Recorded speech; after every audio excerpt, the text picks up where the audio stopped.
Now, if you've seen stupid. King of Kong, you don't need me to tell you what a dork Billy Mitchell really is. But if you are just hearing us for the first time describe this guy, it's unreal. He doesn't think he's a dork. But he walks around like he's Elvis. the coolest dude in king. the world. I mean, in 2009 or 7, whenever this was filmed, he's still rocking a huge mullet. Giant. Yeah. He is still wearing beard. really tight black jeans and a really tight black shirt.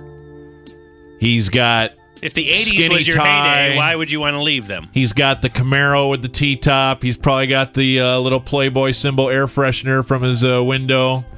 He's a player. And he is convinced he is a major, major celebrity. Billy Mitchell is out of this world. So you kind of root against him no matter what documentary you're watching.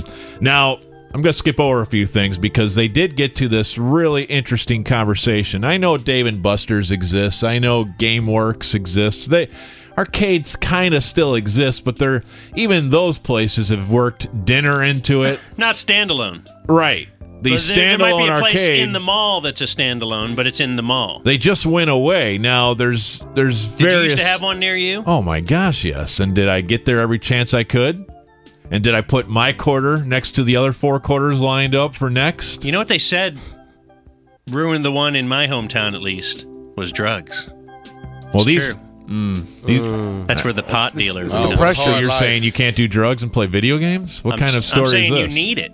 Oh, I'm saying drugs and video games go together very well, but the police... Like peas and carrots. Well, they have other theories. As a Dan. kid, I didn't need the drugs. Here's what happened to the They helped me arcade. Finally tuned athlete.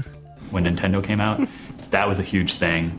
When computers got more advanced, you could start playing games on computers. Who the hell's going to want to go to an arcade when you can stay at home, sit on a chair, get a drink, go to the bathroom whenever you want? Just another example of how technology has sort of made us lazy. To me, that was the beginning of the end of what I call the classic gaming era. In today's world, things get so popular and then so unpopular. You know, you've got maybe a year or so. I mean, it was just a fad, and it didn't really last that long. For whatever reason, the arcade as the place to go just wasn't true anymore. It is kind of sad. I didn't see it lasting forever, but I didn't think it was going to crash the way it did. It was almost like the stock market crash. You know, everything at once just gone. They also described, Dan, how video games are different now than they were then. And this is kind of true once I thought about it. The idea of a certain score went away once they started making continuous play games where for another quarter you can just pick up where you left off. Yeah. Wasn't always like that. But the home thing is big. You know, because it used to be if your buddy, well, or if you, I guess, had Atari, you could play Pac-Man in it, but it was such a paled in comparison experience. It's But you're also at home playing it for 15 hours for no money. But the Pac-Man sucked on there, I'm saying. Oh, you it had did. to go, if you wanted to play real Pac-Man, you had to go somewhere. Now you can get real Pac-Man. That sounded like you on your had TV. Atari 5200. Sounds like No, you my just buddy had had the 2600. My buddy had the basic one, you know, with the one, what is it? You jump over the logs and onto the alligator and you swing Pitfall? on the Pitfall. That was my favorite. But we had Intellivision. Ah, 'Cause me that was too. a just- Or the dial on the numbers. I died for the Intellivision, but I didn't get it. I just had the game with the square basketball. Here's where you just saw the little square hand. basketball. The one, that was the Atari one. Yeah, right. Here's the talk about the changing of the games on the ticket. So I don't necessarily like to talk about this because it makes me really sad. And Moon Patrol was the first game that like you could put a quarter in and continue your game. You could continue on at the level you just left, and that was an incentive to keep on playing that game. He who has a machine that can get more people sticking quarters in, those are the ones that are going to make money.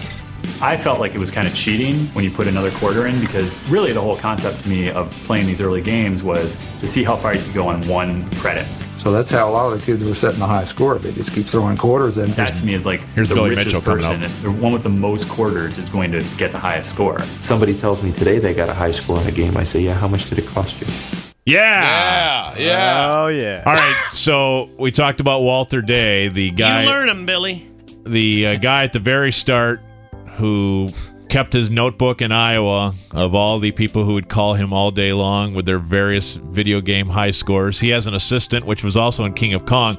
His job is to merely look at videotapes of these high score games and verify that they're legit. He's got boxes of videotapes, Wow, too. He claims that dream job. he spends like 80 hours a week watching videotapes of video people playing games. video games. It's And this amazing. is unpaid, right? Yes. This is all for the love of doing But it. Walter Day and Billy Mitchell figured out how to monetize this. That's right. On Amazon, you can find their book that they talk about here on Sports Radio. We're the first people to revisit the long, glorious history of electronic gaming, just like you find happening to the history of the NFL or the history of the NHL or baseball history. It's bigger than movies. It's bigger than music. It's the biggest business in America. It's only going to continue to grow. It grows each and every year. So not to capture the history of that would be sinful. Well, there's no way our book could go to press without coming here and going page by page in all these magazines, not knowing where we were going to find the story, but just looking for them and getting all that stuff that would finish our book of records. They're at the Congressional Library. Is that what you call it in Library DC? of Congress. Yeah, Yep. Library of Congress, going through and finding all the articles about pinball machines. And I think for $49.95, the finished product is out there in hardcover if you want Walter Day's complete history of video games, a fine coffee table book. He's finally figured out a way to perhaps make some money off this. Oh, they'll be flying off the shelf. You just got to get somebody to buy it. That's the trick here. Who has $50 they want to throw into it. So there you go. Chasing Ghosts. It's on Showtime right now, but I'm sure you can Netflix that bad boy or something. I don't know if I'd say it's better than King of Kong because I don't think it is. It's but like more of a history. It's like a companion piece. If you've seen King of Kong and you enjoyed it, I think you would enjoy Chasing Ghosts. All right. There you go. go. Bad radio reports. So curve it. Another one done. It is 10 till 2.